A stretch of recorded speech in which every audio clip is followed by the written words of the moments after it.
All right, let's get straight into it. Today we're diving into a really big one for your AQA A-level psychology exam, Hans-Selye's General Adaptation Syndrome. Now this is a super important model for understanding stress, and trust me, by the end of this, you're going to know it inside and out. You know that feeling, right? The pressure of exams, that deadline that just keeps getting closer.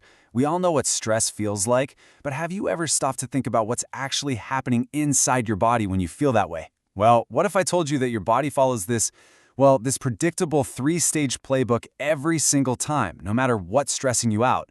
It's a wild idea, and that's exactly what we're going to unpack today. Okay, so here's our game plan. First, we'll cover the essentials for AO1, the key facts about cell use theory and its 3 stages. Then, we'll jump into AO2, applying this stuff to the real world. And then the big one, AO3, where we'll get critical to snag those top evaluation marks. And finally, we'll wrap it all up with a final verdict on cell use work. All right, first up, Selye's universal stress response. Let's lay down that core knowledge you'll need for AO1. So, what exactly is the General Adaptation Syndrome, or GAS? Here's the absolute killer point, the main idea. Selye proposed that our body has a universal, one-size-fits-all response to stress. He called it non-specific. So it literally doesn't matter if you're stressing about an exam or if you're, physically freezing in the cold. Your body's initial biological reaction is pretty much the same. That was a game-changing idea.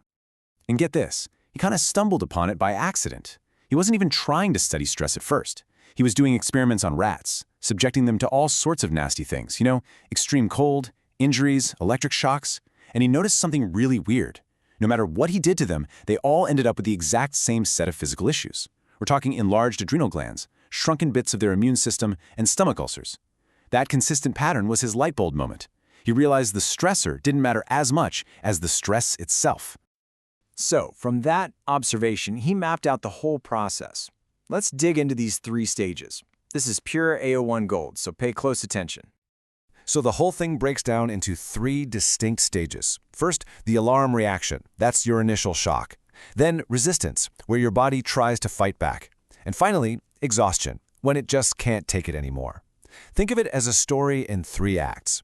Now, let's look at what's actually happening inside your body at each point. Okay, stage 1, alarm. This is that instant fight or flight feeling we all know. The second your brain senses a threat, bam, the SAM pathway kicks in. That's the sympathomedullary pathway. It's super fast. It tells your adrenal glands to flood your system with adrenaline. Your heart pounds, your blood pressure shoots up, your body is basically screaming, go, go, go, and getting you ready for immediate action. But what if the stressor doesn't just disappear? What if it sticks around? Well, that's when you move into stage 2, resistance. Your body realizes this is a marathon, not a sprint. So a different, slower system takes over, the HPA axis, the hypothalamic pituitary adrenal axis. This system releases cortisol, which keeps your energy levels up for the long haul. On the outside, you might seem like you're coping just fine. But here's the catch. Your body is making a trade-off. It's diverting resources, which means suppressing things it thinks are non-essential, like your immune system. And if that stress still doesn't let up, you hit the final and, frankly, dangerous stage, exhaustion. At this point, your body has just run out of juice. The tank is empty. All those stress hormones, like cortisol, that have been coursing through your system for weeks or months start to cause real damage.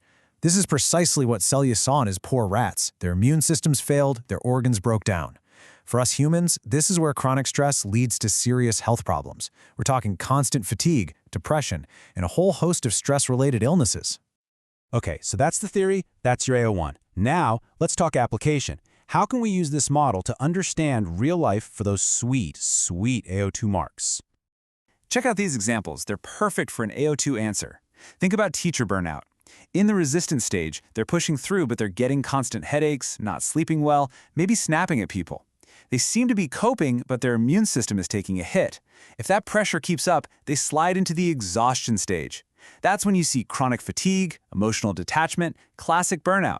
It's the same story for someone caring for a sick relative long-term. The resistance stage is marked by frequent colds and tiredness, which can then lead to full-blown depression or physical illness in the exhaustion stage. GAS gives us a clear biological reason for why this happens. All right, let's shift gears to the really crucial bit for getting top marks, AO3, the evaluation. It's not enough to just know the theory. You have to be able to pick it apart, to look at what's good and what's, well, not so good about it. So here we've got a great overview. On the one hand, this model was revolutionary, but on the other, it has some pretty major holes. And this is where you can bring in your evaluation framework, like GRAVE, to structure your answer. For instance, the fact that it's all based on rats, well, that screams issues with generalizability, right? And because it completely ignores our thoughts and feelings, we have to question its validity for explaining human stress. But first, let's give credit where it's due. The strengths are huge. Celia's work was foundational. He basically made the medical world take stress seriously as a cause of physical illness. That gives it massive applicability. I mean, we still talk about the link between cortisol and illness today. And because his research was done in highly controlled lab experiments, his findings were very consistent, which means they have high reliability. Okay, but here's where we really need to get critical for those AO3 marks. The limitations are pretty significant. First up, generalizability. Seriously, can we take what happens to a rat getting an electric shock and say it's the same for a human worrying about their future? It's a huge stretch. And that leads to the next big problem, validity. The model completely ignores psychology. It misses the fact that humans think about their stressors. We appraise them, we worry, we cope. By leaving all that out, it's just not a complete or valid picture of the human experience of stress. It's a bit too simple. So where does that leave us? Let's pull all these threads together and give a final verdict on Soleil's legacy. You know, I think this quote absolutely hits the nail on the head. GAS is brilliant at explaining the biological consequences of stress.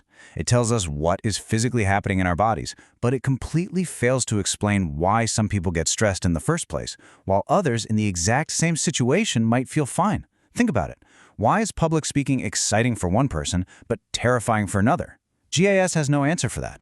So the final verdict is this. The general adaptation syndrome is an absolutely vital, but ultimately incomplete biological model. You have to think of it as the foundation. It's the first crucial piece of the puzzle that showed us how stress can make us sick. But it's just that, one piece. To really understand the whole story of stress, we have to combine it with psychological models that look at our thoughts, our emotions, and how we cope. And that really leaves us with one big question to think about, doesn't it? If your body's biological response is only half the story, then how much power does your mind actually have over stress? That's a powerful thought, and it's the perfect place to start when we look at the psychological models of stress next.